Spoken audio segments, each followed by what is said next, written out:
Because a negative judgment is simply the intellectual substitute for repression,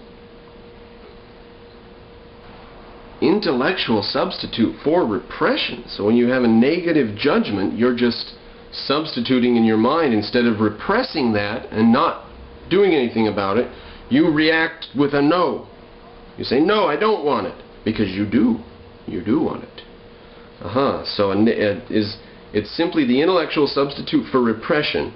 And because of this, each denial makes an affirmation. Each denial makes an affirmation. Every time you say no, I don't like it, I don't want it, I think it's disgusting, I think it's evil, I abhor it. Every single time you do that, you are affirming that you like it, you want it, you approve of it, and you want it. Full stop. Just drivel. It's just nonsense. Okay, we continue. We skip to the next page. A patient says, "You may think that I meant to say something insulting, but I have no such intention." So that means that was his intention, was to insult. Or, "The woman in my dream was not my mother."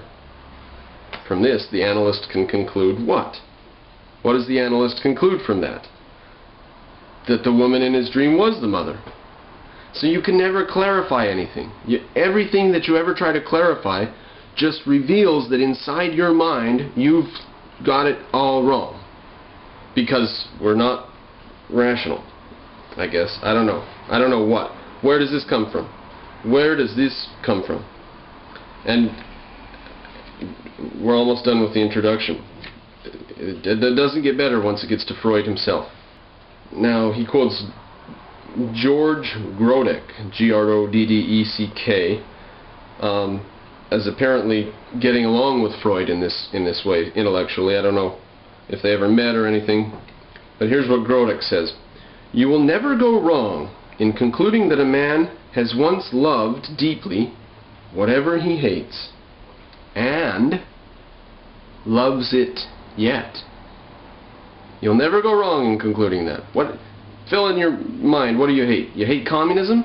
You used to love it, and you still secretly do. You hate the idea of medicine being used to harm people instead of help people.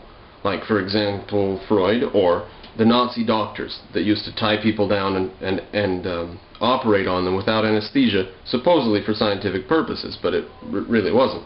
They would just cut them up, remove muscles, take out the heart and stuff, and then burn the body, and that was that. And you may hate that, but it means that you used to love it, and you still do. Behind any feeling of hate or disdain is a secret liking and a longing for.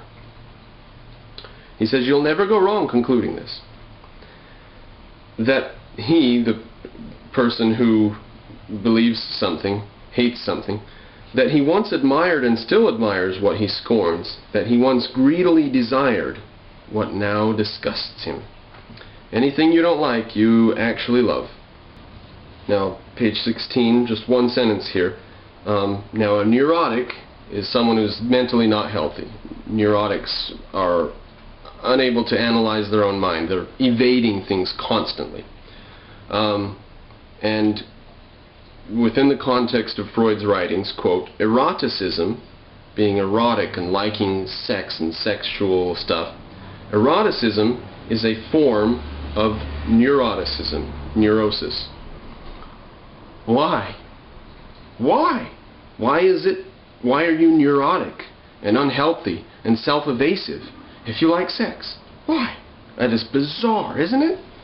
So Freud was part of this welling up of hatred of human nature and wanting to say and do anything to negate the good in man. And I rest my case on that. Unknown to herself, we're on the next page now. Unknown to herself, Dora had got her libido engaged on all the possible levels. She wasn't even aware of this, but her sexual appetite was engaged by this guy hitting on her, this guy who's more than twice her age, 3 times her age, and is married, and who's, yeah, just, and so she wants him. Her libido is engaged on all possible levels. That she was at once in love with, of course, in parentheses, her father. She was in love with her father, right? Has to be, because she hates him now. She's mad at him because they won't move out of this house. She was once in love with her father, the would-be seducer, Herr K, and, get this, she's in love with her father, she's in love with her father's boss, Mr. K, Herr K, Herr is German for Mr. And who else in this circle could she have been? She's mad at her dad, she's mad at the guy who's been hitting on her, and there's only one other person in the circle, and that's the boss's wife. And yes, Dora was in love with Frau K. Frau is German for Mrs. And Freud called this, quote, the strongest unconscious current in her mental life. The strongest. In other words, there was some evidence that she hates Frau K. There's some evidence that she hates her dad. And there's even a little teeny bit of evidence that she hates Mrs. K. Did I say Herr K? I said Frau K before. Whichever. Therefore, because Frau K isn't dominant in the picture, she's just in the background, Freud concludes, well, that means that she's the most dominant thing in Dora's mind. I can see why Freud didn't want to publish it, because he thought he was going to be a laughingstock.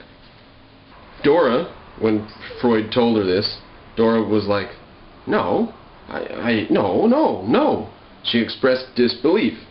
She detested Frau K. No, I don't want to have a lesbian relationship with this old woman who's the wife of this man who's hitting on me. And Freud says, oh, yes you do. He persists in it. He speaks of using facts against the patient and reports with a show of triumph how he overwhelmed Dora with interpretations, pounding away at her argument until Dora disputed the facts no longer. So she finally she was like, oh man, yeah, okay, fine, what, I want a lesbian relationship with her. She went to Freud for help. And Freud says, she comes in, she says, this guy's hitting on me and my dad won't get us to move out of the house. And Freud says, you want to sleep with that guy's wife, don't you? She's like, oh, no. Yes, you do. No. Yes, you do. Can you believe it? Can you believe it? Quote from the next page. Freud's tactic was not to dispute Dora's logic, but to suspect her motives. So he didn't take her rationality apart. He just said, what's behind this hatred? Why are you saying you hate it? Is it because you secretly love this? You secretly want this? He doesn't use logic and rationality. He doesn't destroy her reason. When she says, when this happened and this happened, I felt this way because of this. I felt violated. What Freud says, nah, that's not material. I wonder why you hate him. What's your motive for hating him? Well, because he came on to me. No, your motive for hating him is because you love him and you want him. Get this is weird. Dora had her own interpretation of her situation, and it was sometimes so acute, meaning precise and detailed and accurate, and it was coherent and held together. So sometimes so acute that Freud could not help asking himself why his was superior. Why is his analysis of her situation superior to hers? And I would just say, was it? Maybe it just wasn't. I don't think it was. Dora reproaches her father and Herr K, Mr. K, because she wishes to conceal self-reproaches. She would